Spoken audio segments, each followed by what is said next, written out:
Hello student, welcome back to my channel. मैं doctor Aradhana Tripathi. आज मैं होम साइंस बीए 4 सेमेस्टर का सिलेबस लेके आई हूँ। सिलेबस का नेम है आवास एवं प्रसार शिक्षा। प्रसार को हम सतत शिक्षा भी कहते हैं, इसी को इंग्लिश में कहते हैं हाउसिंग एंड एक्सटेंशन एजुकेशन। ठीक है, ये आपका सिलेबस 2 पार्ट्स में डिवाइड है बेटा। फर्स्ट पार्ट में आपका हाउसिंग है और सेकंड पार्ट में एक्सटेंशन एजुकेशन का है। ठीक है, और एक बात आप लोगों से कहना चाहती हूँ, अगर आप मेरे चैनल पर पहली बार आए हैं तो please subscribe and press the bell icon, जिससे कि सारे नोटिफिकेशन आप लोगों को मिलते रहे। और लाइक शेयर करना बिल्कुल मत भूलिएगा, ठीक है ना। तो शुरू करते हैं आज की क्लास। यूनिट फर्स्ट में है आपका आवास। आवास यानी कि हाउसिंग। हाउसिंग में आपको पढ़ना है मकान की आवश्यकता, मकान और घर में अंतर, मकान प्राप्ति के साधन कौन कौन से होते हैं, निजी और किराए के, इनके दोनों के बारे में पढ़ना है। आवास के चयन व खरीद को प्रभावित करने वाले कारक। ठीक है, आवास निर्माण के लिए भूमि खंड का चयन। फर्स्ट यूनिट में आपको ये सब पढ़ना है। सेकंड आया आपका आवास योजना। ठीक है, इसी को कहते हैं हम हाउस प्लानिंग। आवास योजना के सिद्धांत, घर में आवासीय स्थान की योजना बनाना, विभिन्न आय समूहों के लिए आवास योजना। विभिन्न आय समूह कौन कौन से होते हैं? निम्न आय वर्गीय, मध्यम आय वर्गीय और उच्च आय वर्गीय। इन तीनों के लिए, विभिन्न आय वर्गों के लिए आवास योजना बनाना। तीनों का अलग अलग आपको बनाना है। अब आया आपका थर्ड यूनिट। थर्ड यूनिट में पढ़ना है आपको इंटीरियर डिजाइनिंग यानी कि आंतरिक साज सज्जा।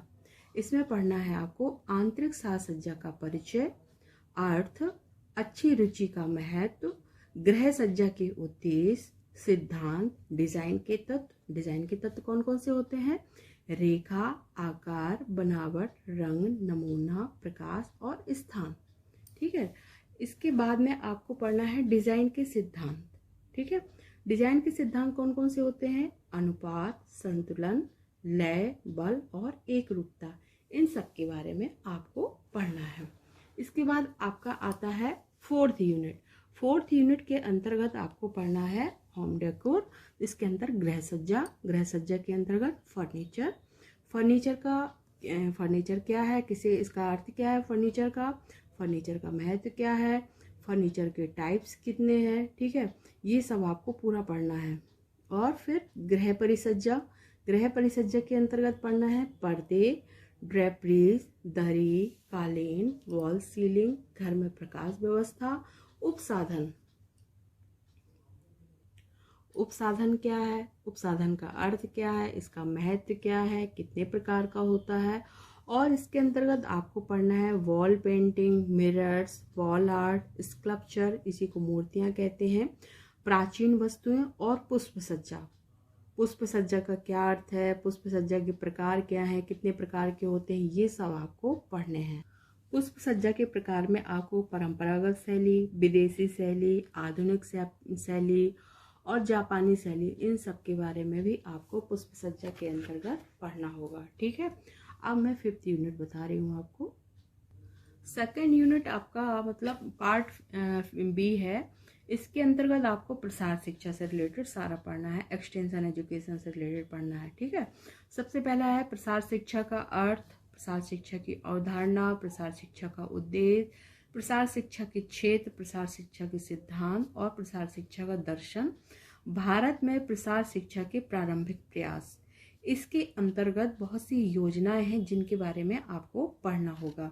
जैसे कि है, मैं थोड़ा सा आपको बता दे रही हूँ, श्री निकेतन योजना। ठीक है, और फिर है इंडियन ब्लेजेस सर्विस, फिरका विकास योजना।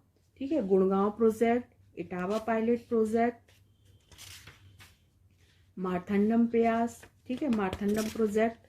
और फिर है नीलखेड़ी विकास योजना, गांधी जी के रचनात्मक विकास कार्यक्रम, सत्याग्रह आश्रम, साबरमती सेवाग्राम, वर्धा योजना और सर्वोदय कार्यक्रम के अंतर्गत आपको ये सब पढ़ना है। सर्वोदय कार्यक्रम भी पढ़ना है। इसके अंतर्गत पढ़ना है भारत में प्रसार शिक्षा के प्रारंभिक प्रयास के अंतर्गत ये जो सारी योजनाएं बताई हैं वो आपको पढ़ना है। ठीक है, औपचारिक और अनौपचारिक यानी कि औपचारिकेतर शिक्षा, इसके बारे में पढ़ना है, इसके अंतर जरूर पढ़ना है, ये बहुत ही इम्पोर्टेंट है। और जो भारत में प्रयास वाला है ना, इसके अंतर्गत जितनी भी योजना है वो एग्जाम में आपके जरूर आएंगे। और औपचारिकेतर शिक्षा में अंतर, ये भी बहुत ही इम्पोर्टेंट है।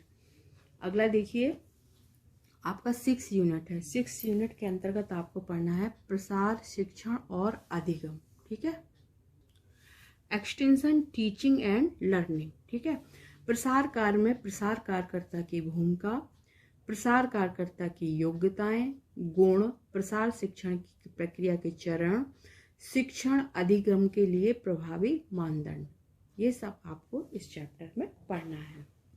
इसके बाद आता है संचार एवं प्रसार शिक्षण विधियां, communication and extension teaching method.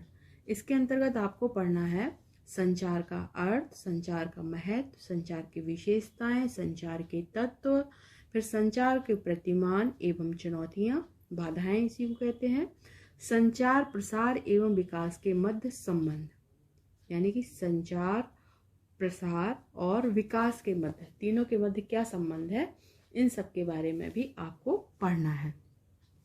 इसके बाद है प्रसार शिक्षण की विधियां। विधियों के अंतर्गत वर्गीकरण, प्रसार शिक्षण पद्धतियों का चयन, प्रसार शिक्षण पद्धतियों को प्रभावित करने वाले कारक, ये सब आपको इस चैप्टर में 7th यूनिट के अंतर्गत पढ़ना है। लास्ट यूनिट है बच्चों आपका प्रसार शिक्षा हेतु श्रव्य दृश्य सामग्री, यानी कि ऑडियो विजुअल एड्स। इसके अंतर्गत आपको पढ़ना है परिभाषा, यानी कि ऑडियो विजुअल एड्स की परिभाषा क्या है, श्रव्य दृश्य साधनों की परिभाषा क्या है, श्रव्य दृश्य साधनों का महत्व क्या है, श्रव्य दृश्य साधनों का वर्गीकरण, श्रव्य दृश्य साधनों का चुनाव, श्रव्य दृश्य सामग्री तैयार करना और श्रव्य दृश्य साधनों की उपयोगिता, इन सब के बारे में भी आपको 8th यूनिट के अंतर्गत पढ़ना है। ठीक है, अब प्रैक्टिकल का मैं आपको अलग वीडियो बनाऊंगी। ठीक है, उसमें पूरा डिवाइड करूंगी, कैसे कैसे मार्क्स डिस्ट्रीब्यूट करें हैं मैम बताएंगी। वो कन्वीनर मैम जब डिस्ट्रीब्यूट कर देंगी मार्क्स, तब फिर मैं आपको वो वाला बताऊंगी। लेकिन इसमें आपके प्रैक्टिकल में पूरा ये अल्पना वगैरह है, फ्लोर कवरिंग है ना, और पॉट मेकिंग है, फैमिली बजट है, ये सब आपको, और हाउस होल्ड इक्विपमेंट्स वगैरह हैं, इन सब के बारे में प्रैक्टिकल में है इस बार। ठीक है, तो मिलते हैं नेक्स्ट वीडियो में। प्लीज़ लाइक से सब्सक्राइब कीजिए। Thank you for watching.